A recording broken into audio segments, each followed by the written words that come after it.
ദൈവത്തിൻ്റെ പരിശുദ്ധമായ നാമം വാഴ്ത്തപ്പെടുമാറാകട്ടെ. നാം ഇന്ന് പഠിക്കുവാൻ പോകുന്ന വിഷയം വിശുദ്ധ ബൈബിളിലെ പദ്യഗ്രന്ഥങ്ങൾ എന്നുള്ളതാണ്. വേദവിദ്യാർത്ഥികളായ നിങ്ങൾക്കേവർക്കും വളരെ അത്യന്താപേക്ഷിതമായി പഠിച്ചിരിക്കേണ്ടുന്ന ഒരു പുസ്തക സമുച്ചയമാണ് പദ്യഗ്രന്ഥങ്ങൾ. ഇന്നത്തെ നമ്മുടെ പഠനത്തിന് വേണ്ടി, ദൈവാനുഗ്രഹത്തിന് വേണ്ടി പരിശുദ്ധാത്മാവ് നമ്മെ സഹായിപ്പാൻ, തിരുവചനത്തിൻ്റെ കാര്യാദികൾ നന്നായി നമ്മളെ അറിയിപ്പാൻ, വ്യാഖ്യാനിച്ചു തരുവാനായി പ്രാർത്ഥിക്കാം. ഞങ്ങളുടെ ദൈവമായ കർത്താവെ, ഞങ്ങൾ ഇന്ന് ആരംഭിക്കുന്ന ഈ ബൈബിൾ സ്റ്റഡിക്കായി പ്രാർത്ഥിക്കുന്നു. തിരുവചനത്തിലെ പദ്യഗ്രന്ഥങ്ങൾ അതിൻ്റെ ആഴമായ നിലയിൽ ഞങ്ങളെ ഗ്രഹിപ്പിക്കണമേ. പരിശുദ്ധാത്മാവ് ഞങ്ങളോട് കൂടെ ഇരിക്കണം. ജ്ഞാനവും വേഗവും ഞങ്ങൾ തരണമേ. തിരുവെഴുത്തുകളെ തെളിയിച്ചു തന്നാട്ടെ. യേശുവിൻ നാമത്തിൽ പ്രാർത്ഥന കേൾക്കണമേ പിതാവേ. വേദപുസ്തകം വിഭജിച്ച് പഠിക്കുമ്പോൾ പദ്യഗ്രന്ഥത്തിന് വളരെ പ്രാധാന്യമുണ്ട്. ഏതൊക്കെയാണ് പദ്യഗ്രന്ഥം? യോബ്, സങ്കീർത്തനം, സദൃശവാക്യം, സഭാപ്രസംഗി, ഉത്തമഗീതം, വിലാപങ്ങൾ. ഈ 6 ഗ്രന്ഥങ്ങളാണ് വിശുദ്ധ ബൈബിളിലെ പദ്യഗ്രന്ഥങ്ങളെന്ന് പറയുന്നത്. പൗരാണിക കാലത്ത് മനുഷ്യർക്ക് ഗ്രഹിപ്പാനും മനഃപ്പാഠമാക്കാനും വളരെ എളുപ്പം സാധിക്കുന്ന ഒരു സാഹിത്യ ഭാഷയാണ് ഈ പദ്യഗ്രന്ഥങ്ങൾ എന്നുദ്ദേശിക്കുന്നത്. വേദപുസ്തക സാഹിത്യത്തിൽ പദ്യഗ്രന്ഥങ്ങൾക്ക് വളരെയധികം പ്രാധാന്യമുണ്ട്. നമ്മൾ ആദ്യമായി പഠിക്കാൻ പോകുന്നത് ഇയ്യോബിൻ്റെ പുസ്തകത്തെക്കുറിച്ചാണ്. ഇയ്യോബ് എന്ന് പറയുന്ന ഒരു വ്യക്തിയുടെ ജീവകഥയാണ് ഇയ്യോബിൻ്റെ പുസ്തകത്തിൽ പരാമർശിച്ചിരിക്കുന്നത്.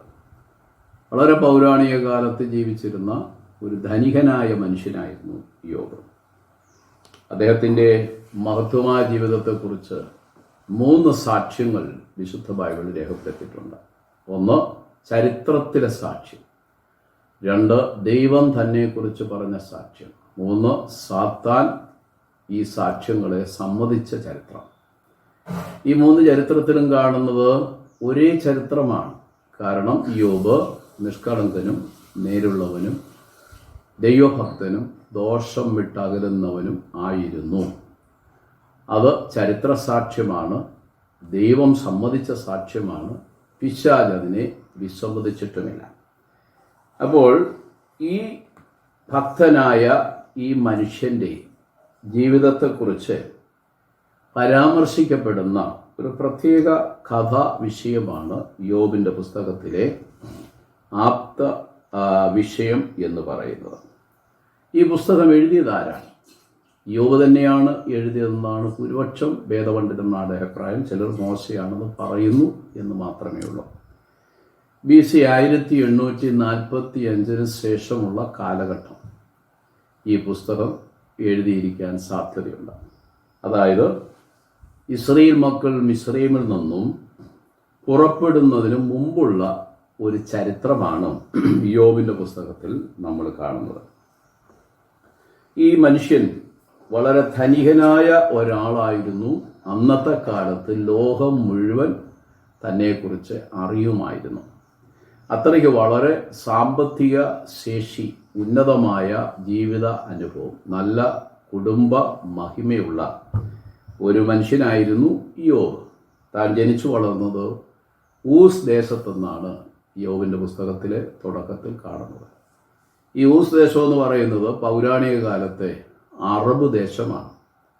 ഈ അറബ് ദേശത്തെ ഇപ്പോഴത്തെ കണ്ടെത്തലിൽ അറിയുന്നത് മസ്കറ്റ് എന്ന് പറയുന്ന സ്ഥലത്ത് സലാല എന്ന് പറയുന്ന ഒരു സംസ്ഥാനമുണ്ട്. അവിടെ യോബിൻ്റെ ശവക്കല്ലറകളും മറ്റുമൊക്കെ ഉണ്ടെന്നാണ് പറയുന്നത്. അപ്പോൾ മസ്കറ്റിലാണ് യോബ് ജനിച്ചു വളർന്നതെന്ന് വേണം ചിന്തിക്കാൻ. യോബിൻ്റെ പിതാവെന്ന് പറയുന്നത് ഉൽപ്പത്തി പുസ്തകം 46-ാം അധ്യായത്തിലെ വംശാവലിയിൽ പഠിക്കുമ്പോൾ യാക്കോബിൻ്റെ മക്കളിൽ ഇസാഖാറിൻ്റെ 3ാമത്തെ സന്തതിയാണ് യോബ്. അപ്പോൾ യാക്കോബിൻ്റെ മകൻ്റെ മകനായിട്ട് വരും ഈ യോബ്. അപ്പോൾ ചരിത്രപരമായും രേഖാമൂലവും ഈ യോബിൻ്റെ പുസ്തകം അനുസരിച്ചും വളരെ പൗരാണിക കാലത്ത് ജീവിച്ചിരുന്നിട്ട് ഒരു ചരിത്ര കഥാ വിഷയമായി മാറിയ വ്യക്തിയായിരുന്നു യോബ്. ഇനി നമുക്ക്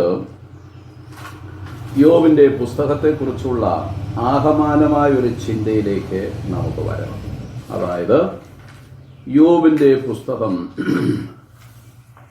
സാഹിത്യപരമായി പദ്യപുസ്തകത്തിൽ പെടുന്നതാണെന്ന് ഞാൻ പറഞ്ഞല്ലോ. ഇതിന് 42 അധ്യായങ്ങളുണ്ട്. 3 ഭാഗങ്ങളായി ഈ അധ്യായങ്ങളെ നമ്മൾക്ക് തിരിച്ചു പഠിക്കാൻ കഴിയും. ഒന്നാമത്തെ ഭാഗം 1ഉം 2ഉം അധ്യായങ്ങൾ, അതായത് യോബിൻ്റെ ചരിത്രങ്ങൾ, ജീവിത ആരംഭ ഘട്ടങ്ങൾ, തൻ്റെ ഉയർച്ച, തനിക്കുള്ള സാമ്പത്തിക ശേഷി, തന്നെക്കുറിച്ച് പറഞ്ഞിരിക്കുന്ന വിലപ്പെട്ട സാക്ഷ്യങ്ങൾ, പിന്നെ തനിക്കുണ്ടായ ജീവിതത്തിലെ ഏറ്റവും വലിയ കഷ്ടത, താൻ അതിലേക്ക് പ്രവേശിക്കുന്ന ആദ്യത്തെ ഘട്ടങ്ങൾ. ഇതാണ് ഒന്നാമത്തെ ഭാഗത്ത് കാണുന്നത്. രണ്ടാമത്തെ യോബിൻ്റെ പുസ്തകത്തിലെ ചരിത്രത്തിൻ്റെ 2ാം ഭാഗം എന്ന് പറയുന്നത് അധ്യായം 3 മുതൽ 37 വരെ. തൻ്റെ കഷ്ടതയുടെ കാലത്ത് വിവിധ സ്ഥലങ്ങളിൽ നിന്ന് വന്ന തൻ്റെ സ്നേഹിതന്മാർ തന്നെ ആശ്വസിപ്പിക്കുവാനായി വന്നിട്ട് താനുമായിട്ട് ദീർഘമായി ദിവസങ്ങൾ നടക്കുന്ന സംഭാഷണങ്ങളാണ്. 3ാമത്തെ ഭാഗം എന്ന് പറയുന്നത് 38ാം അധ്യായം മുതൽ 42 വരെ. ഇവിടെ ദൈവം ഒരു ചുഴലിക്കാറ്റിൽ പ്രത്യക്ഷപ്പെട്ട് യോബിനോട് സംസാരിക്കുന്ന സംഭാഷണങ്ങൾ, ചില ചോദ്യങ്ങൾ യോബിനോട് ദൈവം ചോദിക്കുന്നു. മറുപടി ലഭിക്കാൻ ഒരു ന്യായവുമില്ലാത്ത, അറിവില്ലാത്ത, ജ്ഞാനം ലഭിക്കാത്ത യോബ് ഒടുവിൽ സമ്മതിക്കുന്നു, കർത്താവേ, നീ സകലത്തിനും ജ്ഞാനിയാണോ, നീ എല്ലാം അറിയുന്നവനാണ് എന്ന് പറഞ്ഞ് സമർപ്പിച്ചു കൊടുക്കുകയും ഏറ്റവും ഒടുവിലായി യോബിൻ്റെ സ്നേഹിതന്മാർക്ക് വേണ്ടി പ്രാർത്ഥിപ്പാൻ ദൈവം ആവശ്യപ്പെടുകയും അങ്ങനെ യോബിൻ്റെ സ്ഥിതിക്ക് വ്യത്യാസം വരികയും ചെയ്തതായി ചരിത്രം നമ്മൾ കാണുന്നു. വേദപുസ്തകത്തിൽ തന്നെക്കുറിച്ച് ഈ യോബിൻ്റെ പുസ്തകം ഒഴികെ 3 സ്ഥലങ്ങൾ പരാമർശിച്ചിട്ടുണ്ട്.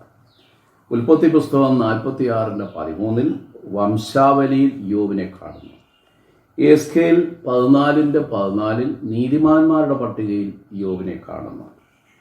യാക്കോബിൻ്റെ ലേഖനം 5:10-11 വാക്യങ്ങളിൽ കഷ്ടത അനുഭവിച്ച് സഹിച്ച് ജയിച്ച വിശുദ്ധന്മാരുടെ ഒരു മാതൃകാ പുരുഷനായി യോബിനെ യാക്കോബ് അപ്പോസ്തലൻ വിശദീകരിക്കുന്നു. ഇനി നമുക്ക് ഈ യോബിൻ്റെ പുസ്തകത്തിലെ കഥ എന്താണ് എന്ന് നമുക്ക് നോക്കാം. ആരംഭ അധ്യായങ്ങളിൽ നമ്മൾ വായിക്കുമ്പോൾ താൻ വളരെ സമ്പത്തുള്ള ഒരു മനുഷ്യനായിരുന്നു, ഭക്തി മുറുകെ പിടിക്കുന്നവനായിരുന്നു, ദൈവത്തിൽ ആഴമായ വിശ്വാസവും പ്രത്യാശയും തനിക്കുണ്ടായിരുന്നു. തൻ്റെ മക്കളെപ്പോലും ഒരു ദോഷമായ വഴിയിൽ വിടാതെ വണ്ണം താൻ അവർക്ക് വേണ്ടി എപ്പോഴും ജാഗരൂകനായി യാഗം നടത്തുന്ന വ്യക്തിയായിരുന്നു. അങ്ങനെ ഇരിക്കെ സാത്താൻ തൻ്റെ മേൽ ദൃഷ്ടി വെച്ചു. തൻ്റെ ഭവനത്തിന് ചുറ്റും വേര് കെട്ടിയിരിക്കുന്നെന്ന് സാത്താൻ ദൈവത്തോട് പറഞ്ഞു. ദൈവപുത്രന്മാർ ദൈവത്തെ നമസ്കരിക്കാൻ ചെല്ലുന്നിടത്ത് സാത്താൻ ചെന്നു യോബിനെതിരെ വാദഗതികൾ ഉയർത്തി. യോബിനെ പരീക്ഷിക്കുവാനായി ദൈവം തൻ്റെ പക്കൽ ഏൽപ്പിക്കുന്നതായി കാണുന്നു. ഒന്നാമത്തെ പരീക്ഷയിൽ തനിക്കുണ്ടായത്, തനിക്ക് ഭൂമിയിൽ ലഭിച്ച എല്ലാ ഭൗമിക സ്വത്തുക്കളും നഷ്ടപ്പെട്ടു, മുഴുവൻ നഷ്ടപ്പെട്ടു. തൻ്റെ മക്കൾ എല്ലാവരും നഷ്ടപ്പെട്ടു. തനിക്ക് 7 പുത്രന്മാരും 3 പുത്രിമാരും ഉണ്ടായിരുന്നു. അവർ മുഴുവനും നഷ്ടപ്പെട്ടു. പല സമയങ്ങളിലല്ല, ഓരോരോ സമയങ്ങളിൽ വന്ന ദൂതന്മാർ വന്ന് തന്നോട് പറയുമായിരുന്നു, ഇന്നത് നഷ്ടപ്പെട്ടു, ഇന്നത് നഷ്ടപ്പെട്ടു, ഇന്നത് നഷ്ടപ്പെട്ടു. അപ്പോൾ അങ്ങനെ ഒരു ഒരു ഒരു ഇത് വായിച്ചു വരുമ്പോൾ ഒരു കഥ പോലെ നമുക്ക് തോന്നും, പക്ഷേ ചരിത്ര സംഭവമാണ്. നീതിമാനും ഭക്തനും ആയ ഈ യോബിൻ്റെ മുമ്പിൽ ക്ഷണം നേരം കൊണ്ടുവന്ന ഈ കഷ്ടതയുടെ മാറ്റങ്ങൾ ദൈവം അറിഞ്ഞ് സാത്താൻ്റെ പക്കൽ ഏൽപ്പിച്ചതായിട്ടാണ് നമ്മൾ മനസ്സിലാക്കുന്നത്. പക്ഷെ അവിടെ യോബ് ജയിച്ചത് ദൈവം എനിക്ക് തന്നു, ദൈവം എല്ലാം എടുത്തു എന്നുള്ള പ്രായോഗികമായ വിശ്വാസത്തിൻ്റെ ശബ്ദം പറഞ്ഞുകൊണ്ടാണ്. രണ്ടാമത്തെ പരീക്ഷ സാത്താൻ ചെയ്തത് യോബിനെതിരെ തൻ്റെ ശരീരത്തിൽ രോഗപീഡനങ്ങൾ അയച്ചു. ഉള്ളങ്കാൽ മുതൽ ശിരസ് വരെ തനിക്കൊരു വല്ലാത്ത പരുക്കൾ വന്നു എന്നാണ് നമ്മൾ തിരുവചനത്തിൽ വായിക്കുന്നത്. അതിനെക്കുറിച്ച് വേദപണ്ഡിതന്മാർ ഒരുപാട് രോഗങ്ങളാണെന്ന് പറയുന്നുണ്ട്. പക്ഷേ നമുക്കതിനെക്കുറിച്ചൊന്നും വ്യക്തമായ അറിവില്ല, എങ്കിലും മാരകമായ രോഗം. തൻ്റെ ശരീരത്തിൽ നിന്നും വ്രണങ്ങൾ പൊട്ടി പുഴുക്കൾ പുറത്തു വരുന്നതായി തുറന്നുള്ള അധ്യായങ്ങളിൽ തൻ്റെ സ്നേഹിതന്മാരുമായി സംസാരിക്കുമ്പോൾ താൻ പറയുന്നു. അപ്പോൾ അത്രയ്ക്ക് ദുരിതവും ദുഃഖങ്ങളും അതിവേദനയുമുള്ള രോഗം. തൻ്റെ ആ ശരീരത്തിൽ പൊട്ടിയ പുഴുക്കൾ പുറത്തേക്ക് വരുന്ന ദ്വാരം വഴി തൻ്റെ അസ്ഥികൾ കാണാമെന്ന് നമ്മളവിടെ വായിക്കുന്നു. അപ്പോൾ നമ്മൾ ചിന്തിച്ചു നോക്കിയാൽ അങ്ങനെ ഒരു അസുഖം ഇന്നോളം ആർക്കും സംഭവിച്ചതായി കാണുന്നില്ല. അത്രയ്ക്ക് രൂക്ഷമായ വേദനാജനകമായ അസുഖം. ആ രണ്ടാം ഘട്ടത്തിൽ തനിക്ക് ഏറ്റവും കൂടുതൽ പ്രയാസം സൃഷ്ടിച്ചതിൻ്റെ ഭാര്യയുടെ വാക്കാണ്. ഇനിയെങ്കിലും ദൈവത്തിലുള്ള നിൻ്റെ ആശ്രയം വിശ്വാസവും ത്യജിച്ച് ദൈവത്തിൻ്റെ മുഖത്ത് നോക്കി അവനെ ഉപേക്ഷിച്ച് കളയുക, ത്യജിച്ചു കളയുക എന്ന് പറഞ്ഞു. അവിടെ യോബ് പറഞ്ഞത്, നാം ദൈവത്തിൽ നിന്ന് നന്മ പ്രാപിച്ചു, തിന്മയും പ്രാപിക്കരുതോ. അങ്ങനെയുള്ള ഓരോ വാക്കുകളാൽ യോബ് സ്വയം വിശ്വാസത്തിൽ ദൈവത്തിൽ ആശ്രയിച്ച് ധൈര്യപ്പെട്ടുകൊണ്ടിരുന്നു. തുടർന്ന് ഈ കഥ നമ്മൾ അഥവാ ചരിത്ര സംഭവം മുമ്പോട്ട് വായിക്കുമ്പോൾ കഷ്ടതയുടെ ആധിക്യത്തിൽ യോബായെന്ന് സകല പൂർവ്വ ദിഗ്വാസികളും അറിഞ്ഞു. തൻ്റെ ധനത്തിൻ്റെ ഉയർച്ചയും തൻ്റെ ഭക്തിയുടെ നിർമ്മലതയും ലോകം അറിഞ്ഞതുപോലെ തന്നെ തൻ്റെ കഷ്ടതയെക്കുറിച്ചും അറിഞ്ഞിട്ട് എല്ലാവരും യോബിനെക്കുറിച്ച് സഹതപിക്കുന്നു. ഇന്നത്തെ പോലുള്ളതായ വിനിമയങ്ങളോ പ്രത്യേകിച്ച് യാത്രാ സൗകര്യങ്ങളൊന്നും അക്കാലത്തില്ല. എങ്കിലും നാനാഭാഗത്തുനിന്ന് തൻ്റെ പഴയ സ്നേഹിതന്മാർ പലരും തൻ്റെ അടുക്കൽ വന്നതായി നമ്മൾ വായിക്കുന്നു. 3 സ്നേഹിതന്മാർ ഒരുമിച്ചും അല്ലാതെ ഒരാളെയും കൂടെ നമ്മൾ ഈ തിരുവചന ചരിത്രത്തിൽ കാണുന്നുണ്ട്. ഇവർ വന്ന് ഓരോരോ കാര്യങ്ങൾ പറഞ്ഞ് യോബിനെ വാസ്തവമായും കുത്തി നോവിക്കുകയായിരുന്നു. യോബിൻ്റെ ഭക്തി, യോബിൻ്റെ നീതി, യോബിൻ്റെ സന്മാർഗം നേരായി നടക്കുന്നുവെങ്കിൽ, നീതിമാനായി ജീവിച്ചുവെങ്കിൽ യോബിനിങ്ങനെ സംഭവിക്കുമെന്നൊക്കെ ചോദിച്ച് യോബിൻ്റെ മേൽ ഒത്തിരി കുറ്റാരോപണങ്ങൾ ഇവർ നടത്തി. എത്ര ദിവസം അവരോടൊപ്പം യോബ് ഇരുന്നുവെന്നും എത്ര നാൾ ഇങ്ങനെ സ്നേഹിതന്മാരുമായി സംഭാഷണം ചെയ്തുവെന്നും നമുക്ക് തിരുവചനത്തിൽ വായിക്കാൻ കഴിയുന്നില്ല. എങ്കിലും ആ ചരിത്ര സംഭവം അവസാനിക്കുന്നത് 38-ാമത്തെ അധ്യായത്തിൽ ദൈവം ചുഴലിക്കാറ്റിൽ ഇറങ്ങി വന്ന് സ്നേഹിതന്മാരോടും യോബിനോടും ചില ചോദ്യങ്ങൾ ചോദിക്കുന്നു. ഏറ്റവും ഒടുവിലായി ദൈവം ഇടപെടുമ്പോൾ പറയുന്നു, എനിക്ക് നിന്റെ സ്നേഹിതന്മാരോട് കോപം ജ്വലിച്ചിരിക്കുന്നു. അതുകൊണ്ട് സ്നേഹിതന്മാരോട് പറഞ്ഞു, നിങ്ങൾ യോബിൻ്റെ അടുക്കൽ കൊണ്ടുപോയി നിങ്ങളുടെ മേലുള്ള എൻ്റെ കോപം നീക്കുവാൻ യാഗം കഴിപ്പാൻ ആവശ്യപ്പെട്ടു. അങ്ങനെ യോബ് അവർക്ക് വേണ്ടി യാഗം കഴിച്ച് ദൈവകോപത്തിൽ നിന്നും അവരെ രക്ഷിച്ചു. അപ്പോൾ തന്നെ സ്നേഹിതന്മാർക്ക് വേണ്ടി പ്രാർത്ഥിക്കയിൽ യോബിൻ്റെ സ്ഥിതിക്ക് വ്യത്യാസം വന്നു. ഈ ചരിത്ര കഥ നമ്മൾ വായിച്ചു വരുമ്പോൾ കേവലം എഴുതിയുണ്ടാക്കിയ ഒരു നാടകവൃത്തം പോലെ തോന്നും. എന്നാൽ അതങ്ങനല്ല, ചരിത്ര സംഭവമാണെന്ന് എസ്തേർ പ്രവാചകന്റെ പുസ്തകത്തിലും അപ്പോസ്തലനായ യാക്കോബിന്റെ ലേഖനത്തിലും വളരെ വ്യക്തമായി എഴുതിയിട്ടുണ്ട്. യോബ് ചരിത്ര പുരുഷനാണ്. യോബ് ജീവിച്ചിരുന്ന കാലത്ത് കഷ്ടതയ്ക്ക് മാതൃക ഉള്ളവനായി സകല കഷ്ടതയും ജയിക്കുവാനുള്ള സഹിഷ്ണുത ഏറ്റെടുത്തവനായിരുന്നു. അങ്ങനെ ദൈവത്തിൻ്റെ വാക്തത്വം അനുസരിച്ച് തനിക്ക് എന്തെല്ലാം നഷ്ടപ്പെട്ടോ അതിൻ്റെ ഇരട്ടിയായി ദൈവം കൊടുത്തു. മുതലുകൾ ഇരട്ടിയായി കിട്ടി. മക്കളെയും 7 പുത്രന്മാരും 3 പുത്രിമാരും വീണ്ടും യോബിന് ദൈവം കൊടുത്തു. മാത്രമല്ല യോബ് 140 സംവത്സരക്കാലം ഈ കഷ്ടതയ്ക്ക് ശേഷം ജീവിച്ചു എന്നാണ് ചരിത്രത്തിൽ പറയുന്നു. പ്രത്യേകിച്ച് യോബിൻ്റെ പുസ്തകത്തിൽ ഒടുവിൽ വായിക്കുന്നു. വേദപണ്ഡിതന്മാരുടെ അഭിപ്രായത്തിൽ തൻ്റെ 70-ാമത്തെ വയസ്സിലാണ് തനിക്ക് കഷ്ടതയുണ്ടായത്. അങ്ങനെയാണെങ്കിൽ താൻ 210 സംവത്സരം ജീവനോടിരുന്നു. നഷ്ടമായതിന് ഇരട്ടിയായി ദൈവം കൊടുത്തു. വിശ്വാസത്തിൽ യോബ് ഉറച്ചു.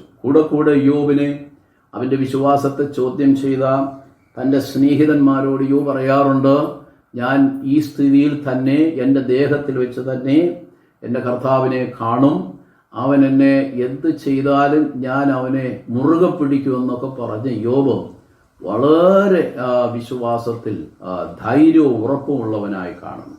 ഒരു കാര്യം നാം മനസ്സിലാക്കേണ്ടത്, ഇത് നമ്മുടെ ജീവിതത്തിൽ നമുക്ക് ലഭിക്കുന്ന ഒരു വിശ്വാസത്തിൻ്റെ മാർഗരേഖയാണ്. വിശ്വാസയുധം എന്ന് പറയുന്നത് കഷ്ടതയുടെ മാർഗമാണ്.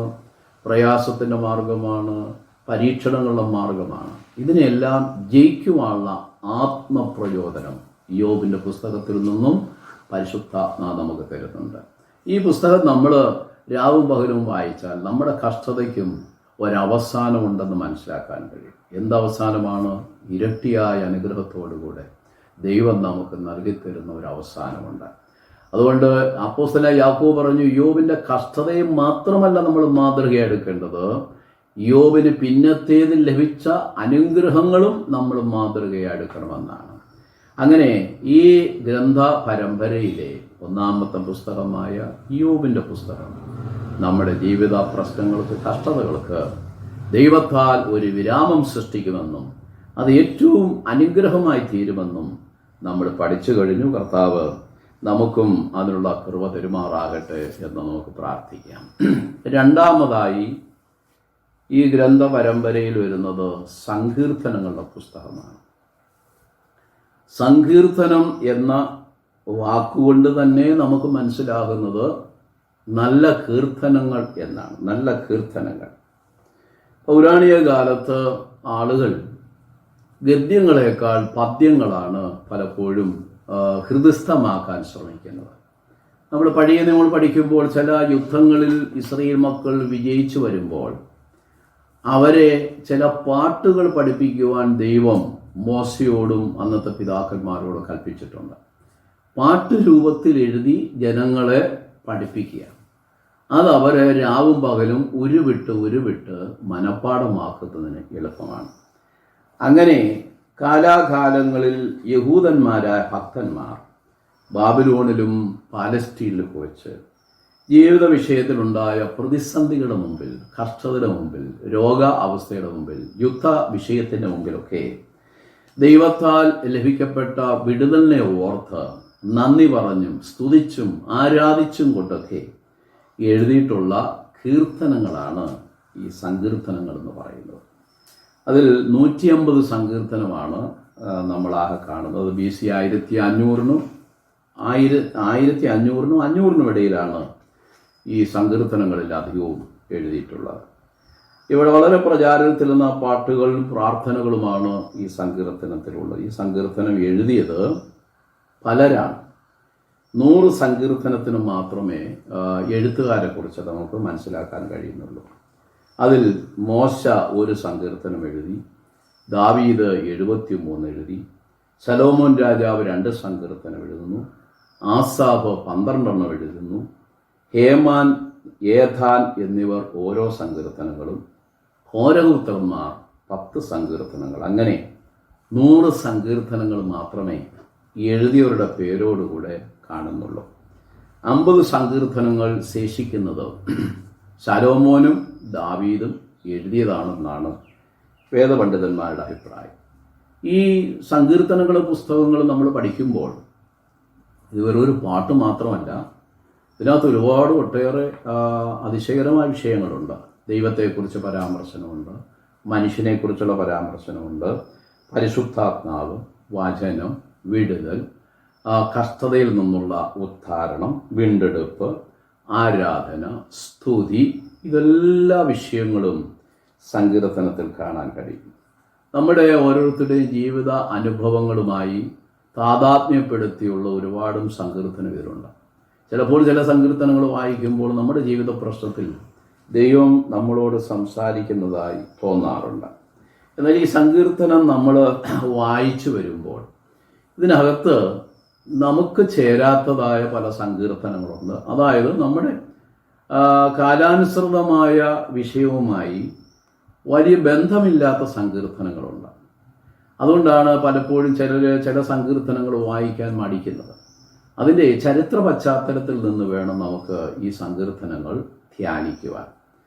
ഈ യഹൂദ പശ്ചാത്തലം, സങ്കീർത്തനം എഴുതിയ പശ്ചാത്തലം നമ്മൾ പഠിക്കുമ്പോൾ 5 പശ്ചാത്തലത്തിൽ നിന്നാണ് ഈ സങ്കീർത്തനങ്ങൾ ഉളവായിട്ടുള്ളത്. ഒന്ന്, യുദ്ധകാലത്തുണ്ടായ വിടുതൽ.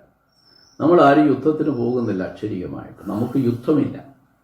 എന്നാൽ അന്നത്തെ പിതാക്കന്മാർ യുദ്ധത്തിന് ശേഷം വിജയം പ്രാപിക്കുമ്പോൾ ആ നന്ദിയും സ്തുതിയും ദൈവമുമ്പിൽ കരയേറ്റുവാനായി പല സങ്കീർത്തനങ്ങൾ എഴുതിയിട്ടുണ്ട്. അതിനകത്ത് രാജാക്കന്മാരുടെ പേരുകൾ, ശത്രുക്കളെ നിഗ്രഹിച്ച കാര്യങ്ങൾ, പടയാളികൾ മരിച്ച കാര്യങ്ങൾ എന്നൊക്കെ അതൊക്കെ ഭയങ്കരമായ വിജയത്തിൻ്റെ ഒരു സങ്കീർത്തനമായിട്ടാണ് അവർ എഴുതിയിട്ടുള്ളത്. രണ്ടാമത്തെ പശ്ചാത്തലം ആരാധനയിൽ കൂടി ലഭിച്ച ദൈവസാന്നിധ്യത്തിൻ്റെ പശ്ചാത്തലം. അവർ പാടുകയും പ്രാർത്ഥിക്കുകയും ചെയ്ത് നമ്മളെപ്പോലെ പള്ളികളിലോ ആരാധനാലയങ്ങളിലോ ഒന്നും ആയിരുന്നില്ല. അവർ വെളിം പ്രദേശത്ത് വൃക്ഷത്തിൻ്റെ ചുവട്ടിൽ, നദിയുടെ കരയിൽ, യാത്രാവേളയിൽ, മരുഭൂമിയിൽ, വഴിവൊക്കിൽ ഒക്കെയാണ് അവർ ദൈവത്തിൻ്റെ സന്നിധിയിൽ നന്ദി പറയുകയും സ്തുതിക്കുകയും ചെയ്യുന്നത്. അപ്പോഴൊക്കെ അവർ ദൈവ സാന്നിധ്യം അനുഭവിച്ചിട്ടുണ്ട്. ദൈവം അവരോടൊപ്പം ഉണ്ടെന്ന് അവർക്ക് മനസ്സിലായിട്ടുണ്ട്. ആ ദൈവ സാന്നിധ്യത്തിൻ്റെ നിഴലിൽ നിന്നുകൊണ്ട് അവർ പാടിയ ഒരുപാടും സങ്കീർത്തനങ്ങളുണ്ട്. മൂന്നാമത്തെ പശ്ചാത്തലം കൊയ്ത്തുകാല സ്തോത്ര സങ്കീർത്തനം എന്ന് പറയും. അതായത് അന്ന് പണ്ടത്തെ കാലത്തൊക്കെ നമ്മളെപ്പോലല്ല, ഇന്ന് നമുക്ക് തൊഴിലുണ്ട്, ശമ്പളമുണ്ട്, പല രാജ്യങ്ങളിൽ നിന്ന് നമ്മുടെ മക്കൾ പണം അയക്കുന്നുണ്ട്. നമ്മുടെ സാമ്പത്തിക സോഴ്സുകൾ ഇന്ന് വേറെ രീതിയിലാണ്. എന്നാൽ പൂർവ്വകാലങ്ങളിൽ ഈ സങ്കീർത്തനം എഴുതിയ പശ്ചാത്തല കാലഘട്ടങ്ങളിൽ യഹൂദന്മാർക്ക് ആകെയുള്ളൊരു വരുമാനം എന്ന് പറയുന്ന കന്നുകാലി വളർത്തലും കൃഷികളുമാണ്. ഈ കൃഷികളാണ് അവർക്ക് ഏറ്റവും പ്രധാനം. കൃഷികളൊക്കെ അവർ ചെയ്ത് ഏറ്റവും നല്ല ഫലങ്ങൾ ലഭിച്ച് കൊയ്ത്തുകാലത്ത് കാലാവസ്ഥകളൊക്കെ അനുകൂലമായി 100% 100 മേനി വിളവൊക്കെ ലഭിക്കുമ്പോൾ അതിൻ്റെ നന്ദി പറഞ്ഞ് ഓരോന്ന് പറഞ്ഞ് ദൈവത്തെ സ്തുതിക്കുവാൻ ഏറ്റെടുത്തിട്ടുള്ള സങ്കീർത്തനങ്ങളാണ് കൊയ്ത്തുകാല സ്തോത്ര സങ്കീർത്തനം എന്ന് പറയുന്നത്. നാലാമത്തെ അതിൻ്റെ പശ്ചാത്തലം വിശുദ്ധ ചരിത്രമാണ്. അതായത് അബ്രഹാമിൻ്റെ കാലം മുതൽ ഇങ്ങോളമുള്ള യഹൂദന്മാരുടെ ചരിത്രങ്ങളിൽ ഓരോ തലമുറകളിൽ ദൈവം ഇടപെടുന്നതിനെക്കുറിച്ചുള്ള സങ്കീർത്തനങ്ങളുണ്ട്. അഞ്ചാമത്തത് വ്യക്തിപരമായിട്ടുള്ള ദൈവീക കൂട്ടായ്മയിൽ നിന്ന് ലഭിച്ച സങ്കീർത്തനം. ദാവീദിൻ്റെ സങ്കീർത്തനങ്ങൾ ഏറെയും അങ്ങനെയാണ്. തൻ്റെ ജീവിതത്തിലുണ്ടായ കഷ്ടതയിൽ, രോഗത്തിൽ, ആപത്തിൽ, അനർത്ഥത്തിൽ, ഉപേക്ഷിക്കപ്പെടലിൽ, നിന്ദകളിൽ, അപമാനങ്ങളിൽ താനെ വ്യക്തിപരമായി ദൈവവുമായി കൂട്ടായ്മയുടെ ബന്ധത്തിൽ വന്ന സമയങ്ങൾ തനിക്കുണ്ടായ ദൈവിക അനുഗ്രഹത്തെക്കുറിച്ചുള്ള സങ്കീർത്തനങ്ങളുണ്ട്. ഇതൊക്കെയാണ് സങ്കീർത്തനങ്ങളിൽ നിന്നും നമുക്ക് കൂടുതൽ പഠിക്കാനുള്ളത്. ഇനി ഈ സങ്കീർത്തനത്തിന് എബ്രായ ഭാഷ പറഞ്ഞിരിക്കുന്നത് തെഹില്ലീം എന്നാണ്. തെഹില്ലീം എന്ന് പറഞ്ഞാൽ സ്തുതിയും സ്തോത്രവും. അപ്പോൾ ഏറ്റവും കൂടുതൽ സ്തുതിക്കുകയും സ്തോത്രം ചെയ്യുകയും ചെയ്യുന്ന ഒരു പുസ്തകമാണ് സങ്കീർത്തനം. അപ്പോൾ തന്നെ തെഹില്ലീം അഥവാ പ്രാർത്ഥന എന്ന് പറയുന്ന വിഷയങ്ങളും ഈ സങ്കീർത്തനത്തിലുണ്ട്. ഭക്തനായ ദാവീദ് സങ്കീർത്തനം എഴുതുമ്പോൾ അതിനകത്ത് 99% പ്രാർത്ഥനയുടെ വശമാണ്. സ്തുതിക്കുന്ന വശങ്ങളിലും പ്രാർത്ഥനയുടെ വശങ്ങൾ കാണുന്നു. യവന ഭാഷയിൽ ഈ സങ്കീർത്തനത്തിന് സാമോയി എന്ന് പദം കൊടുത്തിരിക്കുന്നു. അത് ലാറ്റിൻ വേർഡ്, അതിൽ നിന്നാണ് ഉരുത്തിരിഞ്ഞ് ഇംഗ്ലീഷിൽ സാം എന്ന സങ്കീർത്തനത്തിൻ്റെ വാക്കുകൾ വരുന്നത്. 34 സങ്കീർത്തനങ്ങൾക്ക് മാത്രമേ തലക്കെട്ടുള്ളൂ. എന്ന് പറഞ്ഞാൽ അതിൻ്റെ പശ്ചാത്തലത്തെക്കുറിച്ച് ഹെഡിങ് എഴുതിയിട്ടുള്ളൂ. 34 സങ്കീർത്തനത്തിനുള്ളൂ. ആ തലക്കെട്ടുകളെന്നൊക്കെ പറയുന്നത് കൂടുതലും സംഗീത പ്രമാണിക്കെന്നുള്ള തലക്കെട്ടാണ് ഏറ്റവും കൂടുതൽ. എന്താ ഈ സംഗീത പ്രമാണി? ഈ പാട്ട് പാടുവാനായി നിയോഗിക്കപ്പെട്ടവരുടെ പ്രമാണിക്ക് ഇന്ന രാഗത്തിൽ പാടണം, ഇന്ന രാഗം ആയിരിക്കും ഈ സങ്കീർത്തനത്തിൽ ഉള്ളതെന്നൊക്കെ പറഞ്ഞ് രാഗം ഉപദേശിക്കുന്നതിനാണ് സംഗീത പ്രമാണിക്ക് എന്ന് കൊടുത്തിരിക്കുന്നത്. പിന്നെ ചിലത് രചനയുടെ ഉദ്ദേശം, ചിലത് ഈ സങ്കീർത്തനം എഴുതിയതിൻ്റെ പശ്ചാത്തലം, എന്തുകൊണ്ടാണ് ഈ സങ്കീർത്തനം എഴുതേണ്ടി വന്നത്, അതിനുള്ളതായ പശ്ചാത്തലങ്ങളൊക്കെ വർണ്ണിക്കാറുണ്ട് ഈ തലക്കെട്ടിൽ. പിന്നെ നമ്മുടെ സംശയങ്ങളെന്ന് പറയുന്ന സങ്കീർത്തനം വായിക്കുമ്പോൾ പല ഇടങ്ങളിൽ കാണുന്നൊരു വാക്കാണ് സേല. സേല ചിലർ വചനം വായിക്കുമ്പോൾ അതും വായിക്കാറുണ്ട്, സേല സേല സേല. ഈ സേല എന്ന് പറഞ്ഞാൽ എന്താണെന്ന് ആർക്കും അറിയത്തില്ല. 71 പ്രാവശ്യം സങ്കീർത്തനത്തിൽ സേല എന്ന് പറയുന്നുണ്ട്. ചിലർ പറയുന്ന സേല എന്ന് പറയുന്ന ഒരു സ്ഥലത്തിൻ്റെ പേരാണ്. സ്ഥലത്തിൻ്റെ പേരാണെങ്കിൽ സങ്കീർത്തനത്തിൽ പറയേണ്ട കാര്യമില്ല. അപ്പോൾ സങ്കീർത്തനത്തിൽ സേല എന്ന് ഉദ്ദേശിക്കുന്നത്, നമ്മൾ ഈ സംഗീത സാഹിത്യത്തിൽ രാഗം നിർദ്ദേശിക്കുമ്പോൾ, സ്വരം നിർദ്ദേശിക്കുമ്പോൾ അതിന് ചില സംഗീത ശാസ്ത്രങ്ങളുണ്ട്. ഇതിൽ ഈ സേല എന്ന പദം ഉദ്ദേശിക്കുന്ന പൊതുവെ എല്ലാവരുടെയും അഭിപ്രായം, ചില വാക്കുകൾ എവിടെയാണ് ഈ സേല കൊടുത്തിരിക്കുന്നതെന്ന് വെച്ചാൽ ആ വാക്യം ഒന്നുകിൽ ശബ്ദം ഉയർത്തി പാടണമെന്നോ ഇല്ലെങ്കിൽ ഒരു പ്രാവശ്യം കൂടെ പാടണമെന്നോ എന്തോ ഒരർത്ഥം വെച്ചാണ് സേല എന്ന് പറഞ്ഞിരിക്കുന്നത്. അല്ലാതെ വേറെ അതിനർത്ഥങ്ങളൊന്നും തന്നെയില്ല. പിന്നെ ന്യായപ്രമാണത്തിലെ ഉൽപ്പത്തി, പുറപ്പാട്, ലേവ്യ, സംഖ്യ, ആവർത്തനം, ഈ 5 പുസ്തകങ്ങൾക്ക് ഈ പുസ്തകവുമായി വളരെ ബന്ധമുണ്ട്. കൂടാതെ യഹൂദന്മാരുടെ കാലത്ത് ഈ സങ്കീർത്തനങ്ങൾക്ക് വളരെ സ്വാധീനതയുണ്ടായിരുന്നു. പ്രവാസത്തിൽ ആലയം നഷ്ടപ്പെട്ടു പോയ അന്നത്തെ യഹൂദന്മാർ യാഗപീഠം ഒരുക്കി ആരാധിപ്പാൻ കഴിയാതെ വന്നപ്പോൾ അവർ ഈ സങ്കീർത്തനം ധ്യാനിച്ചാണ് ആത്മനിർവൃതി നേടിയത്. അപ്പോൾ ശരിക്കും ഒരു യാഗത്തിന് പകരം, ആരാധനയ്ക്ക് പകരമാണ് അവർ ഈ സങ്കീർത്തനം വായിച്ചുകൊണ്ട്. 150 സങ്കീർത്തനങ്ങൾ 150 ശബത്തുകളെ ഉദ്ദേശിച്ചാണെന്ന് പണ്ഡിതന്മാർ പറയുന്നു. മതപരമായ അറിവുകൾ, സാന്മാർഗിക ഉപദേശങ്ങൾ, ധാർമ്മികമായ ഉപദേശങ്ങൾ, ഭക്തി, ദൈവജ്ഞാനം, വിശ്വാസം, ഉപദേശം, പ്രവചനം, മശിഹായെക്കുറിച്ചുള്ള കാഴ്ചപ്പാടുകൾ, പിതാവ്, പുത്രന്, പരിശുദ്ധാത്മാവ്, ആരാധന, സ്തുതി, സ്തോത്രം എല്ലാം ഈ സങ്കീർത്തനത്തിനകത്തുണ്ട്. ഇത് നമ്മൾ ഒരു കാര്യം കൂടെ പറഞ്ഞിച്ച് ഈ സങ്കീർത്തന ഭാഗം അവസാനിപ്പിക്കാം. ക്രിസ്തീയ ആരാധനയും സങ്കീർത്തനവുമായിട്ട് വല്ല ബന്ധമുണ്ടോ? നമ്മുടെ ഇടയിൽ പൂർവ്വപിതാക്കന്മാരുടെ കാലം മുതൽ ഈ പള്ളി ആരാധനകളിലും നമ്മുടെ ആരാധനകളിലൊക്കെ പൊതുവെ സങ്കീർത്തനങ്ങൾക്ക് നല്ല സ്വാധീനമുണ്ടായിരുന്നു. സാക്ഷ്യങ്ങൾ പറഞ്ഞാലും നമ്മൾ കൂടുതൽ വാക്കെടുക്കുന്ന സങ്കീർത്തനത്തിൽ നിന്നാണ്. പാട്ടെഴുതിയാൽ കൂടുതൽ ആ പാട്ടിൻ്റെ രചനയിലുള്ള വാക്കുകൾ സങ്കീർത്തനത്തിൽ നിന്നാണ്. ആരാധനയിൽ നല്ലൊരു ശതമാനം സങ്കീർത്തനം ധ്യാനിച്ചാണ് ആരാധിക്കാറുള്ളത്. നമ്മൾ കർത്താവിനെ കുറിച്ച് ചിന്തിച്ചാൽ കർത്താവിൻ്റെ പ്രഭാഷണത്തിൽ സങ്കീർത്തനം ഒരുപാട് ഉദ്ധരിച്ചിട്ടുണ്ട്. യേശു സാത്താനെ ജയിച്ചത് സങ്കീർത്തനം പറഞ്ഞാണ്. കർത്താവ് കാൽവരിയിൽ കിടന്ന് അന്തിമമായി പറഞ്ഞ വാക്കിൽ എൻ്റെ ദൈവമേ എൻ്റെ ദൈവമേ എന്നെ കൈവിട്ടതെന്ന് പറയുന്നതെല്ലാം സങ്കീർത്തനത്തിന് തന്നെക്കുറിച്ച് പറഞ്ഞിരിക്കുന്ന കാര്യങ്ങളാണ്. പിൽക്കാലങ്ങളിൽ നമ്മുടെ കുടുംബ പ്രാർത്ഥനകൾ പോലും, രഹസ്യ പ്രാർത്ഥനയിൽ പോലും സങ്കീർത്തന സ്വാധീനത വർദ്ധിച്ചു. അതുകൊണ്ട് സങ്കീർത്തനം എപ്പോഴും നമ്മുടെ ആരാധനയിൽ നിന്ന് ഒഴിവാക്കേണ്ടതല്ല.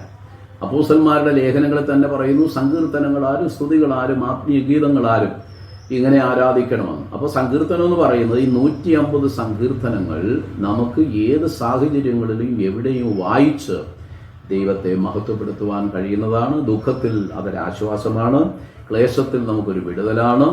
എല്ലായ്പ്പോഴും നമുക്ക് വളരെ ശക്തി പ്രദാനം ചെയ്യുന്ന ഒരു വചനമാണ് ഈ സങ്കീർത്തനം. ഇതിൻ്റെ പ്രാധാന്യത്തെക്കുറിച്ച് പറഞ്ഞാൽ AD 100 അന്ത്യോക്യയിലെ അധ്യക്ഷനായ ഇഗ്നാത്തിയോസ് എന്ന മെത്രാപ്പോലീത്ത ഈ സങ്കീർത്തനം കാണാപ്പാടമായി പറയാൻ കഴിയാത്തവരെ ബിഷപ്പന്മാരാക്കത്തില്ലെന്ന് നിയമം കൊണ്ടുവന്നെന്നാണ്. അവർ കൂടി വരുന്ന സഭായോഗങ്ങളിൽ വാക്യപ്രതിവാക്യമായി ഇത് വായിച്ചിരുന്നു. പട്ടം കൊടുക്കണമെങ്കിൽ സങ്കീർത്തനം മുഴുവൻ അടഞ്ഞിരിക്കണമെന്ന് ആദ്യകാലത്ത് ക്രൈസ്തവ സഭയിൽ നിയമം ഉണ്ടായിരുന്നു. ഒരാൾ പട്ടക്കാരനാകണമെങ്കിൽ, ഒരാൾ വൈദികനാകണമെങ്കിൽ ഈ 150 സങ്കീർത്തനം കാണാതെ പഠിക്കണം. AD 587 നിക്കിയ സഭായോഗത്തിൽ ഈ സങ്കീർത്തനം അറിയാത്തവരെ ബിഷപ്പ് സ്ഥാനത്തേക്ക് നിയോഗിക്കത്തില്ലെന്ന് അന്നത്തെ സുന്നകദോസ് പാസ്സാക്കിയെന്നാണ് ചരിത്രം. അപ്പോൾ നമ്മൾ നോക്കുക, ഈ സങ്കീർത്തനത്തിൻ്റെ സ്ഥാനം വേദപുസ്തകത്തിൽ ഏറ്റവും കൂടുതൽ ആരാധനയ്ക്കും ശുശ്രൂഷയ്ക്കും പ്രാർത്ഥനയ്ക്കും സ്തുതിസ്തോത്രത്തിനും വേണ്ടി ഉപയോഗിക്കുന്നതാണ് ഈ സങ്കീർത്തനങ്ങൾ. ഇത് ഒറ്റയ്ക്ക് നമുക്ക് വായിക്കാം, വാക്യപ്രതിവാക്യമായി വായിക്കാം, കൂട്ടം ചേർന്ന് വായിക്കാം, 2 സംഘങ്ങൾ പരസ്പരം അപ്പുറം ഇപ്പുറം നിന്നുകൊണ്ട് ഇത് വായിക്കാം. മാർട്ടിൻ ലൂതർ പറഞ്ഞിരിക്കുന്നത് സങ്കീർത്തനം എന്ന് പറഞ്ഞാൽ ഒരു ചെറിയ ബൈബിൾ എന്നാണ്. ഇതിനകത്ത് ഒരു കാര്യം കൂടെ നമുക്ക് പഠിച്ച് അവസാനിപ്പിക്കേണ്ടത്, ഈ ആരോഹണ ഗീതം എന്ന് പറയുന്ന കുറച്ച് കാര്യങ്ങൾ ഇതിനകത്ത് കാണുന്നു. ആരോഹണം 120 സങ്കീർത്തനം മുതൽ 134 വരെ 15 ആരോഹണ ഗീതങ്ങളുണ്ട്. അതായത് അവരെ സ്ത്രീകളുടെ പ്രാകാരത്തിൽ നിന്നും യെരുശലേമിലെ ആരാധനാലയമായ യെരുശലേമിലെ ദേവാലയത്തിൻ്റെ പുരുഷ പ്രാകാരത്തിലേക്ക് പോകാൻ 15 പടികളുണ്ടെന്ന്. ഈ പടികൾ കയറുമ്പോഴാണ് ഈ ആരോഹണ ഗീതം പാടുന്നത് എന്ന് ചിലർ പറയുന്നു. പ്രവാസത്തിൽ നിന്ന് തിരിച്ചു വരുമ്പോൾ യെരുശലേമിലേക്ക് വരുമ്പോഴാണ് ഇത് പാടാറുള്ളതെന്ന് പറയുന്നു. യെരുശലേമിലെ ഉത്സവങ്ങൾക്ക് പോകുമ്പോഴാണ് ഇത് പാടാറുള്ളത്. ഏതായാലും എവിടെയോ ആരോഹണം ചെയ്യുമ്പോൾ ദൈവികമായ കരുതലിനെ ഓർത്ത് പാടുന്ന പാട്ടുകളാണ് ഈ ആരോഹണ ഗീതം എന്ന് പറയുന്നത്. പിന്നെ 119 സങ്കീർത്തനത്തിലെ എബ്രായ ഭാഷയിലെ 21 അക്ഷരങ്ങൾ ചേർത്ത് ഓരോ അക്ഷരത്തിനും 8 ചരണങ്ങളുള്ള സങ്കീർത്തനങ്ങളാണ് രചിച്ചിരിക്കുന്നത്. അതവർക്ക് വായിക്കാനും മനഃപ്പാഠമാക്കാനും പഠിക്കാനൊക്കെ സൗകര്യത്തിന് വേണ്ടിയിട്ടാണ് പരിശുദ്ധാത്മാവ് അങ്ങനെ ക്രമീകരിച്ചിരിക്കുന്നത്. അപ്പോൾ ഈ സങ്കീർത്തന ധ്യാനം നമുക്ക് എപ്പോഴും അനുഗ്രഹമായി തീരട്ടെ എന്ന് നമുക്ക് ആശംസിക്കാം. കർത്താവിന് സ്തോത്രം. ഇനി നമുക്ക് സദൃശവാക്യങ്ങൾ പുസ്തകത്തിലേക്ക് വരാം. സദൃശവാക്യങ്ങൾ അഥവാ പ്രോവർബ് വളരെ അർത്ഥവത്തായ, ചിന്താതീതമായ, ആശയപരമായ ഒരു പുസ്തകമാണ്. ഇത് ശലോമോൻ രാജാവ് തൻ്റെ ദൈവം കൊടുത്ത ജ്ഞാനത്തിൽ നിന്നും BC 1000 കാലഘട്ടത്തിൽ എഴുതിയതാണ്. 31 അധ്യായങ്ങളുണ്ട് ഇതിന്. എല്ലാ വാക്യങ്ങളും സാന്മാർഗികവും ധാർമ്മികവുമായ ഉപദേശങ്ങളാണ്. ശരിക്കും ഈ ഭൂമിയിൽ ജീവിക്കുന്ന ഒരു വ്യക്തിക്ക് ഒരു സമ്പൂർണ്ണ മനുഷ്യനായി ജീവിക്കുവാൻ കഴിയത്തക്ക എല്ലാ ഉപദേശങ്ങളും ഇതിനകത്തുണ്ട്. സാമൂഹ്യമായി, കുടുംബപരമായി, വ്യക്തിപരമായി, സഭാപരമായി എല്ലാ മേഖലകളിലും ഒരു വ്യക്തി എങ്ങനെ ജീവിക്കണമെന്ന് ഉപദേശിക്കുന്ന സതുപദേശങ്ങളാണ് ഈ സദൃശവാക്യ പുസ്തകങ്ങൾ കാണുന്നത്. ഇതിനകത്ത് രാജാക്കന്മാർക്കുള്ള ഉപദേശമുണ്ട്, പ്രഭുക്കന്മാർക്കുള്ള ഉപദേശമുണ്ട്, മന്ത്രിമാർ, ന്യായാധിപന്മാർ, മാതാവ്, പിതാവ്, ഭാര്യ, ഭർത്താവ്, മക്കൾ, ഇവർക്കെല്ലാവർക്കുമുള്ള ഉപദേശങ്ങൾ ഇതിനകത്ത് കൊടുത്തിട്ടുണ്ട്. ഈ ഉപദേശങ്ങളിൽ ദൈവിക ജ്ഞാനമുണ്ട്, വിവേകമുണ്ട്, ഭക്തിയുണ്ട്, നീതിയുണ്ട്, വിശുദ്ധിയുണ്ട്, സാന്മാർഗികതയുണ്ട്, ധാർമ്മികതയുണ്ട്. ഇതൊക്കെ ഈ പുസ്തകത്തിലെ ഉപദേശങ്ങളിൽ വെളിപ്പെടുന്ന വിഷയമാണ്. അതിനപ്പുറമായി ഒരു ദൈവിക കരുതൽ, ദൈവികമായൊരു വിടുതൽ, ദൈവികമായൊരു കരുണ, നീതിയുടെ പ്രതിഫലം, ഇങ്ങനെയുള്ള ഒത്തിരി പ്രതിഫല വിഷയങ്ങളും ഈ പുസ്തകത്തെ നമുക്ക് കാണാൻ കഴിയുന്നു. ശലോമോൻ രാജാവിൻ്റെ തൻ്റെ ജ്ഞാനത്തിൽ ഈ സദൃശവാക്യങ്ങൾ പുസ്തകം പഠിച്ചാൽ ഭൂമിയിൽ ജീവിക്കുന്ന ഒരു ചെറു ജീവി പോലും തൻ്റെ കൺമുമ്പിൽ പ്രത്യക്ഷപ്പെടുന്നുണ്ട്. ഒരുപാട് സാദൃശ്യങ്ങൾക്കായി, അലങ്കാരങ്ങൾക്കായി നമുക്ക് മാതൃക രൂപമായി പഠിപ്പിക്കുന്നതിന് വേണ്ടി താൻ കൊച്ചു കൊച്ചു ജീവികളുടെ ചരിത്രങ്ങൾ വരെ എടുത്തു കാണിക്കുന്നു. ശരിക്കും പറഞ്ഞാൽ നമ്മൾ കണ്ടിട്ടില്ലാത്ത, കേട്ടിട്ടില്ലാത്ത ചില ജീവികളുടെ ചരിത്രമൊക്കെ നമ്മൾ ബൈബിളിൽ നിന്നും ശലോമോൻ്റെ ഈ പുസ്തകത്തിൽ നിന്നുമാണ് നമുക്ക് ലഭിച്ചിട്ടുള്ളത്. അപ്പോൾ അതിനകത്തെല്ലാം അർത്ഥവത്തായ കുറേ പാഠങ്ങൾ മനുഷ്യ ജാതിക്ക് പഠിക്കാനുള്ളത് ശലോമോൻ രാജാവ് വളരെ വ്യക്തമായി ഈ പുസ്തകത്തിൽ പ്രതിപാദിക്കുന്നു. ഈ പുസ്തകത്തിൻ്റെ അവസാന അധ്യായങ്ങളിൽ 31 അധ്യായം എന്ന് പറയുമ്പോൾ ഒരു കുടുംബിനി, ഒരു കുടുംബം, അതിൻ്റെ എല്ലാ അനുഗ്രഹങ്ങൾക്കും നിദാനമായ ഒരു സ്ത്രീ എങ്ങനെയായിരിക്കണം ഒരു കുടുംബത്തിൽ നിലനിൽക്കേണ്ടത്, പ്രവർത്തിക്കേണ്ടത്, ഒരു കുടുംബിനിയാകേണ്ടത്, അതിനൊക്കെ വളരെ വ്യക്തമായ ചട്ടക്കൂടത്തിൽ നല്ല ഉപദേശങ്ങളാണ് ശലോമോൻ രചിച്ചിട്ടുള്ളത്.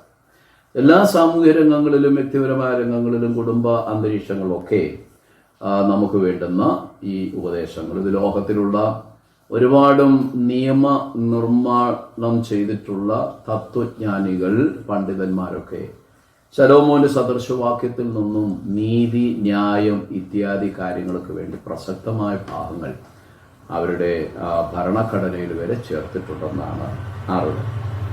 അപ്പം ദുഷ്ടനെ കുറിച്ചും വായിക്കുന്നു, നീതിമാനെ കുറിച്ച് വായിക്കുന്നു, മദ്യപാനികളെ കുറിച്ച് വായിക്കുന്നു, ഭോഷനെ കുറിച്ച് വായിക്കുന്നു, ധനികൻ, ദരിദ്രൻ എന്ന് വേണ്ട ഈ ലോകത്തിൽ ഏതെല്ലാം ടൈപ്പ് ആളുകളുണ്ടോ അവരെല്ലാവരെയും ഈ പുസ്തകത്തിൽ പ്രതിപാദിച്ചിട്ടുണ്ട്. ഇത് എഴുതിയത് മുഴുവൻ ശലോമോനാണ് എങ്കിൽ തന്നെ ചിലപ്പോൾ നമുക്കൊരു സംശയം തോന്നുന്നത് 30-ാം അധ്യായം തുടങ്ങുന്നത് ആബൂർ എന്ന വ്യക്തിയെക്കുറിച്ചും 31-ാം അധ്യായം തുടങ്ങുന്നത് ലെമുവേൽ രാജാവ് എന്ന വ്യക്തിയെക്കുറിച്ച് വായിക്കുന്നു. ഇവർ രണ്ടുപേരും ശലോമോന്റെ പേര് തന്നെയാണ്. അക്കാലങ്ങളിൽ പല പേരുകളാലാണ് ശലോമോനെ അറിഞ്ഞിരുന്നത്. ഒരു മനുഷ്യൻ ജീവിതത്തിൽ, ആയുസ്സിൽ സമ്പൂർണനായൊരു മനുഷ്യനായി ജീവിപ്പാൻ ഏറ്റവും അധികം ഉപയോഗപ്പെടുന്ന ഒരു പുസ്തകമാണ് ഈ സദൃശവാക്യങ്ങളുടെ പുസ്തകം. ഇത് രാപകൽ നമ്മൾ ധ്യാനിക്കാമെങ്കിൽ നല്ലതാണ്. പല മാതാപിതാക്കന്മാരും ഈ സദൃശവാക്യങ്ങളുടെ പുസ്തകം കുഞ്ഞുങ്ങളെ രാവും പകലും വായിച്ചു കേൾപ്പിക്കാറുണ്ട്. ചില നീതി ന്യായാധിപന്മാർ ചില കോർട്ടുകളിൽ, ചില കേസുകളിൽ ഈ സദൃശവാക്യങ്ങളുടെ പുസ്തകം ചില ക്രിസ്ത്യ രാജ്യങ്ങളൊക്കെ വിധിന്യായത്തിനായി അവർ എഴുതി ചേർക്കാറുണ്ട്. ഒരു കുടുംബം, ഒരു സഭ, ഒരു സമൂഹം, ഒരു വ്യക്തി കുഞ്ഞുങ്ങളെ വളർത്തുന്ന കാര്യം, മാതാപിതാക്കന്മാരെ ബഹുമാനിക്കുന്ന കാര്യം എന്നുവേണ്ട എല്ലാ കാര്യങ്ങൾക്കും തക്കതായ ഒരു നടത്തിപ്പും ഉപയോഗവും നിയോഗവും ലഭിക്കുന്ന ഒരു പുസ്തകമാണ് ഈ സദൃശവാക്യങ്ങളുടെ പുസ്തകം. അടുത്തതായി നമ്മൾ ചിന്തിക്കാൻ പോകുന്നത് സഭാപ്രസംഗിയുടെ പുസ്തകം. സഭാപ്രസംഗി എന്ന് പറയുന്ന ശലോമോന് ലഭിച്ച വേറൊരു പേരാണ്. സഭാപ്രസംഗി എന്ന് പറഞ്ഞാൽ സഭയിൽ പ്രസംഗിക്കുന്നവൻ അഥവാ സഭയിൽ ഉപദേശിക്കുന്നവൻ. അപ്പോൾ ഈ ശലോമോൻ രാജാവിൻ്റെ ആരംഭ കാലഘട്ടം എന്ന് പറയുന്നത് ആത്മീയ പ്രബോധനങ്ങൾ കൊടുക്കാൻ കഴിവുള്ള ഒരാളായിട്ടാണ് കാണുന്നത്. രണ്ടാം ഘട്ടത്തിലാണ് തനിക്ക് വീഴ്ചയും പരാജയവും സംഭവിക്കുന്നത്. ഇതും BC 1000 കാലഘട്ടത്തിൽ പാലസ്തീനിൽ വെച്ച് ശലോമോൻ എഴുതി. ഈ 12 അധ്യായങ്ങളാണ് ഈ സഭാപ്രസംഗിയുടെ പുസ്തകത്തിൽ കാണുന്നത്. സഭാപ്രസംഗിയുടെ പുസ്തകത്തിൽ പ്രത്യേകാൽ എഴുതിയിരിക്കുന്ന പ്രധാനമായ വിഷയം എന്ന് പറയുന്നത് ഭൂമിയിൽ കാണുന്നതും നിലവിലുള്ളതും എല്ലാം മായയാണെന്നാണ്. ജീവിച്ചിരിക്കുന്നതും ജീവനുള്ളതും എല്ലാം മായയാണ്. നിലനിൽക്കും എന്ന് കാണുന്നതും ശാശ്വതമെന്ന് പറയുന്ന എല്ലാം മായയാണ്. തൻ്റെ ദൃഷ്ടിയിൽ മായയല്ലാത്തതൊന്നും കണ്ടിട്ടില്ല. അപ്പോൾ മായ മാത്രമേ ഈ ഭൂമിയിലുള്ളൂ. ഹൈന്ദവ ചിന്താഗതിയിൽ ഉപനിഷത്തുകളിലൊക്കെ മറ്റും പറയുന്നതെല്ലാം ഈ ഭൂമിയിൽ കാണുന്നതെല്ലാം മായയാണ്.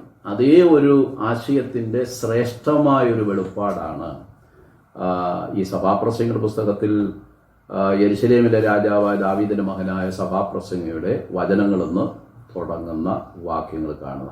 മായ മായ എന്ന് സഭാപ്രസംഗി പറയുന്നു. സകലവും മായ, സൂര്യൻ്റെ കീഴിൽ കാണുന്നതെല്ലാം മായയാകുന്നു എന്നാണ്.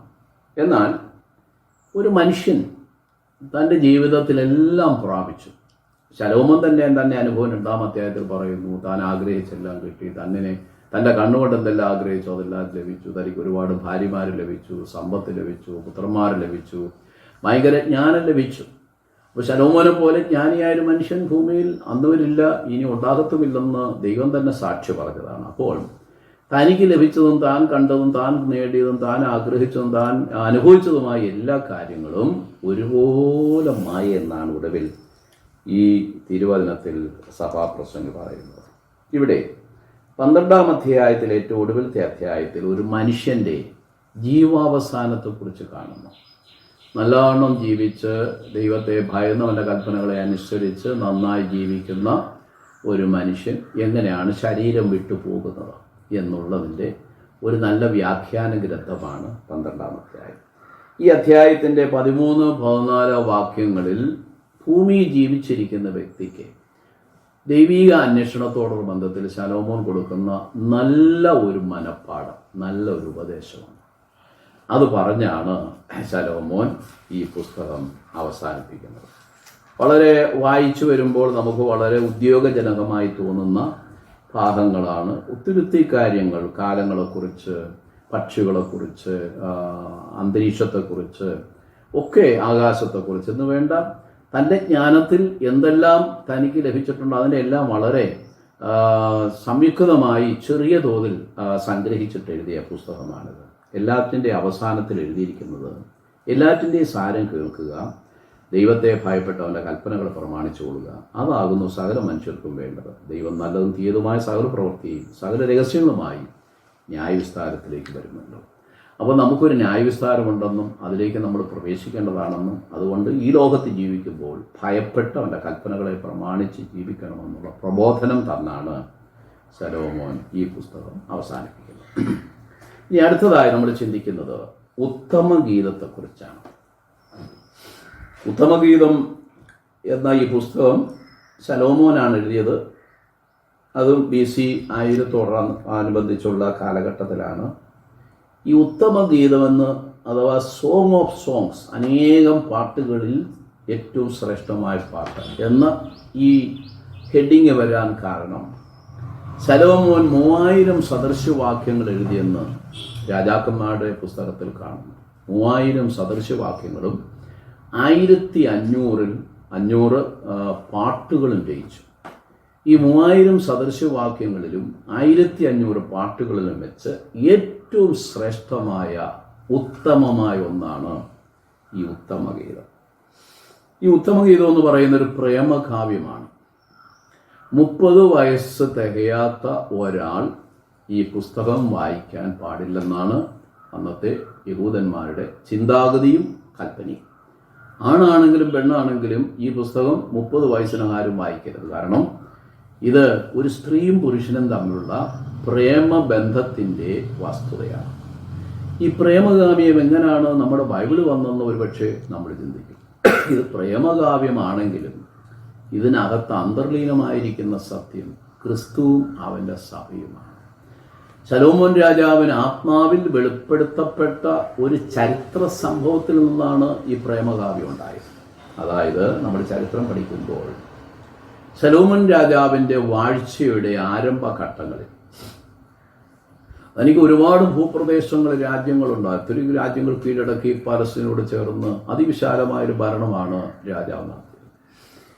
അന്നത്തെ കാലത്തെ രാജാവിനെ എല്ലായ്പ്പോഴും ഈ തൻ്റെ രാജ്യങ്ങൾ സന്ദർശിക്കുന്ന ഒരു ശീലമുണ്ടായിരുന്നു.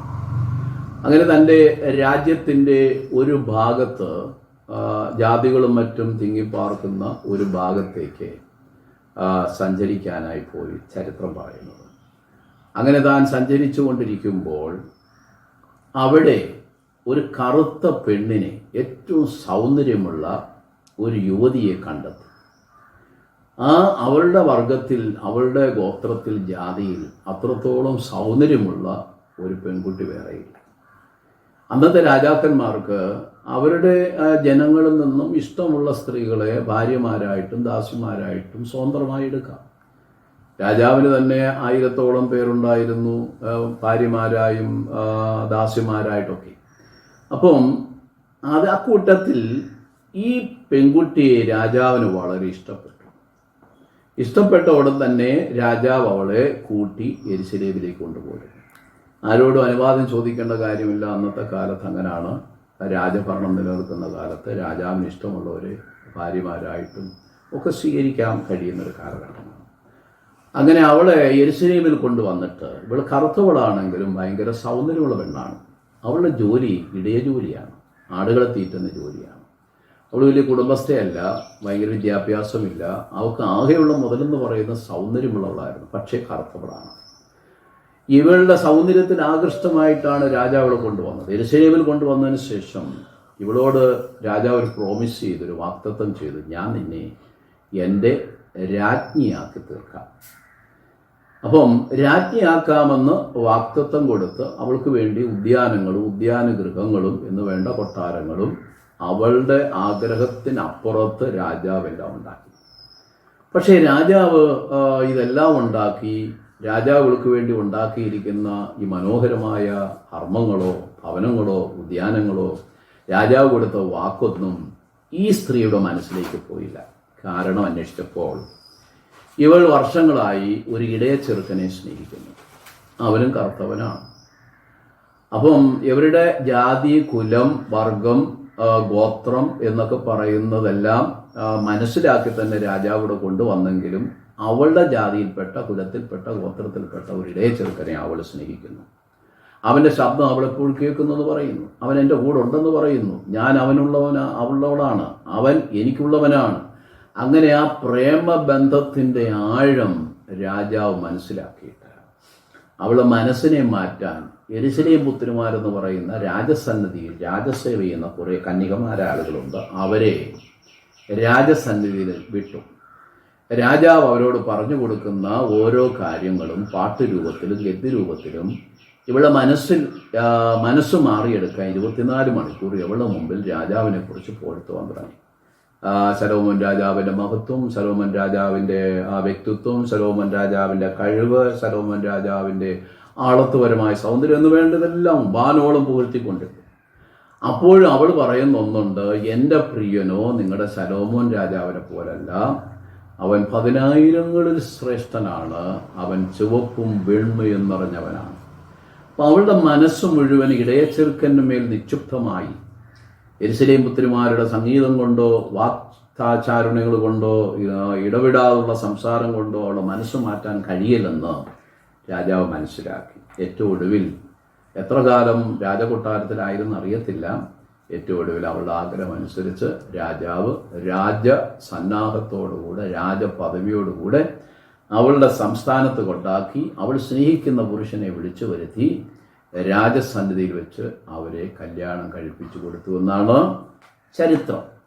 ഇതൊരു ചരിത്രം മാത്രമാണെന്നും ചരിത്ര സംഭവമല്ലെന്നും പലരും പല അഭിപ്രായങ്ങൾ പറയുന്നു. ഏതായാലും ശലോമോൻ രാജാവിൻ്റെ കാലത്ത് സംഭവിച്ച ഈ ചരിത്രം നമ്മൾ ഇന്ന് മനസ്സിലാക്കുന്നത് യേശുക്രിസ്തുവും തൻ്റെ മണവാട്ടിയായ സഭയും തമ്മിലുള്ള ബന്ധമാണ്. ഇവിടുത്തെ കഥാപാത്രങ്ങളെ ആത്മീയമായി ചിന്തിക്കുമ്പോൾ ശലോമോൻ രാജാവ് ഈ ലോകത്തെ കാണിക്കുന്നു, ഇടയച്ചെറുക്കൻ കർത്താവിനെ കാണിക്കുന്നു, ഇടയപ്പെണ്ണ് ശലോമോൻ രാജാവ് സ്നേഹിച്ചവൾ സഭയെ കാണിക്കുന്നു. സഭയുടെ മുമ്പിൽ അവൾക്ക് ഏറ്റവും പ്രിയപ്പെട്ട നാഥൻ കർത്താവായ യേശുവാണ്. യേശുവിനപ്പുറമായി മറ്റൊന്നും അവളുടെ ജീവിതത്തിൽ അവളുടെ മനസ്സിൽ കയറുകയില്ല. ശലോമോൻ ഉണ്ടാക്കിയ ലോകത്തിൻ്റെ പ്രതാപങ്ങളോ അതിൻ്റെ ശക്തികളൊന്നും ഇതിനകത്ത് പ്രവേശിക്കത്തില്ല. കാരണം അവളുടെ ഉള്ളു മുഴുവൻ ഇടയച്ചെറുക്കിന് വേണ്ടി കാത്തിരിക്കുന്ന ഒരു പ്രത്യാശയുടെ ഉള്ളാണ്. നമ്മൾ ഈ ലോകത്തിൽ ജീവിക്കുമ്പോൾ യേശുനാഥനേക്കാൾ അപ്പുറമായി ഈ ലോക ശക്തികൾ, ഈ ലോകത്തിൻ്റെ മോഹങ്ങൾ, ഈ ലോകത്തിൻ്റെ ധനം, ഈ ലോകത്തിൻ്റെ യാതൊന്നും നമ്മുടെ ഹൃദയത്തെ വശീകരിക്കാൻ പാടില്ല. ഇതാണ് ഈ ഉത്തമഗീതത്തിൽ കൂടെ നമുക്ക് തരുന്ന പ്രബോധനം. ഇനി അടുത്തതായി നമ്മൾ കാണുന്നത് വിലാപങ്ങളുടെ പുസ്തകമാണ്. പദ്യഗ്രന്ഥത്തിൽ അവസാനത്തെ ഗ്രന്ഥമാണ് വിലാപങ്ങളുടെ പുസ്തകം. അത് വളരെ ആഴമായ കാര്യങ്ങളൊന്നുമില്ല. BC 600-നും 610-നും ഇടയ്ക്ക് 5 അധ്യായങ്ങൾ മാത്രമുള്ള ഈ പുസ്തകം കരയുന്ന പ്രവാചകൻ എന്ന് വിശേഷിക്കപ്പെടുന്ന യിരെമ്യാവാണ് എഴുതിയത്. ബാബിലോൺ സാമ്രാജ്യത്തിൻ്റെ ആക്രമണത്തിന് വിധേയമായ യെരുശലേം പട്ടണം, ആലയം, അവിടെയുള്ള സ്ത്രീജനങ്ങൾ, കുഞ്ഞുങ്ങൾ, യുവതീവാക്കന്മാർ അനുഭവിച്ച ദുഃഖങ്ങളും ദുരിതങ്ങളുമാണ് ഈ പുസ്തകത്തിൽ കൂടെ യിരെമ്യാവ് പറയുന്നത്. അപ്പോൾ തന്നെ ഇസ്രായേൽ മക്കൾക്ക് ഒരു യഥാസ്ഥാപനം വേണം, ഒരു മടങ്ങിവരവ് വേണം, അവർക്കൊരു അനുതാപം ഉണ്ടാകണം എന്നുള്ള പ്രബോധനങ്ങൾ കൂടി ഈ പുസ്തകത്തിൽ കൂടെ യിരെമ്യാവ് കൊടുക്കുന്നുണ്ട്. ശരിക്കും പറഞ്ഞാൽ ബാബേൽ പ്രവാസത്തിനിടയിൽ ജീവിച്ച അന്നത്തെ യഹൂദ ജനങ്ങൾക്ക് ഒരു ആത്മീയ ചികിത്സ, യഥാസ്ഥാപനത്തിന് വേണ്ടിയുള്ള പിന്മാറ്റത്തിൽ നിന്ന് മടങ്ങി വരുവാനുള്ള ചികിത്സയാണ് ഈ വിലാപങ്ങളുടെ പുസ്തകത്തിൽ നമ്മൾ വായിക്കുന്നത്. അവിടെ കുട്ടികൾ തെരുവിൽ കരയുന്നു, അനാഥരായി കിടക്കുന്നു, ഗർഭിണികളുടെ വയറുകൾ പിളർന്ന് കൊണ്ടുപോകുന്നു എന്നൊക്കെ പറയുന്നത് അവിടെ സംഭവിച്ച യുദ്ധചരിത്രത്തിൻ്റെ വർണ്ണനയാണ്. ഇത് ഇനി നമ്മുടെ ജീവിതത്തിൽ സംഭവിക്കരുതെന്ന് പറഞ്ഞ് ഈ കാര്യങ്ങൾ ആത്മാവിലും ജഡത്തിലും കണ്ട വ്യക്തിയാണ് ഈ പുസ്തകം എഴുതിയത്. അതായത് യിരെമ്യാ പ്രവാചകൻ പ്രവാസകാലത്ത് ജീവിച്ച പ്രവാചകനായിരുന്നു. അപ്പോൾ ഈ യുദ്ധചരിത്രങ്ങളെല്ലാം താൻ തൻ്റെ കണ്ണുകൊണ്ട് കണ്ടിട്ടുണ്ട്. ഇനി യെരുശലേമിന് ഇതുണ്ടാകരുത്. യെരുശലേമിൻ്റെ ചരിത്രം പഠിച്ചാൽ ഒരുപാട് തവണകൾ യെരുശലേമിൽ ആക്രമിക്കപ്പെട്ട ഒരു സ്ഥലമാണ്. ഭൂമിയിൽ ഇത്രത്തോളം ആക്രമിക്കപ്പെട്ട ഒരു പട്ടണം വേറെയില്ല. അപ്പോൾ തന്നെ ഇത്രയും ആക്രമണങ്ങൾ വന്നിട്ടും നിലനിൽക്കുന്ന ഒരു പട്ടണവും വേറെയില്ല. എത്രയോ പുരാതന പട്ടണങ്ങൾ ശൂന്യതയിലേക്ക് പോയപ്പോൾ യെരുശലേം എന്ന് പറയുന്ന വിശുദ്ധ പട്ടണം ഇന്നും അതിൻ്റെതായ മഹത്വത്തിന് നിലനിൽക്കുന്നു. അതിന് സംഭവിക്കരുതെന്നുള്ള ആ പ്രത്യേക ചിന്തയിലും താല്പര്യത്തിലുമാണ് അന്നത്തെ ചരിത്രമായി തന്നെ സത്യമായി തന്നെ താൻ കണ്ടതും കേട്ടതുമായ കാര്യങ്ങൾ വളരെ ദുഃഖത്തോടുകൂടെ കണ്ണുനീരോട് വിവരിക്കുന്ന വിലാപങ്ങൾ പുസ്തകത്തിൽ യിരെമ്യാവ് ചേർത്തത്. ഇതാണ് ഈ 6 പുസ്തകങ്ങൾ നമുക്ക് പ്രാഥമികമായി പദ്യഗ്രന്ഥമായി ഒരു ഔട്ട്ലൈനായി പഠിക്കാനുള്ളത്.